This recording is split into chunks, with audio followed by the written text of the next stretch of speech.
nyo. Para sa akin, kayo ang panalo. At dahil dyan, may natin!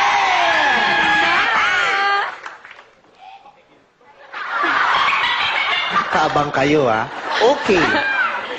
Walang duda, napakahusay ng mga contestants nyo at wala ring duda, number 1 ang mga kapamilya.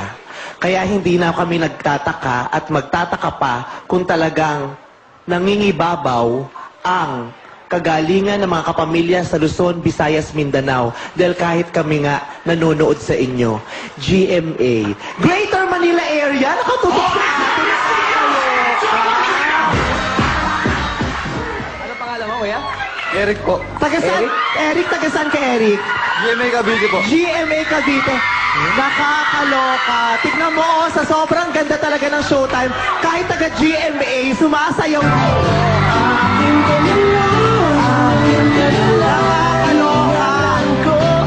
Lagi kayo sumasali sa mga contest sa GMA Cavite. Opo. Tignan mo. Nung sumasayaw ko sa mga contest sa GMA Cavite, para lang kayo mga pangkaraniwang dancers doon. Pero nung lumipat kayo mga taga GMA Cavite, dito sa Kapamilya, sikat na sikat kayo.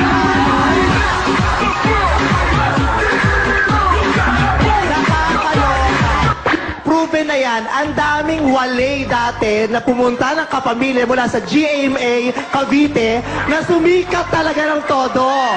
Nakakaloka. At dahil dyan, Vice, nasisingit ko lang, baka mawala pa ako. Birthday ngayon ni Tony Gonzaga! Hi, Tony! birthday! Love you! Nakakaloka. Happy birthday, Tony!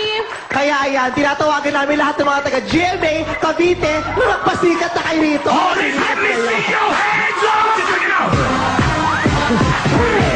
Happy birthday, Angel! O, may sabihin ka?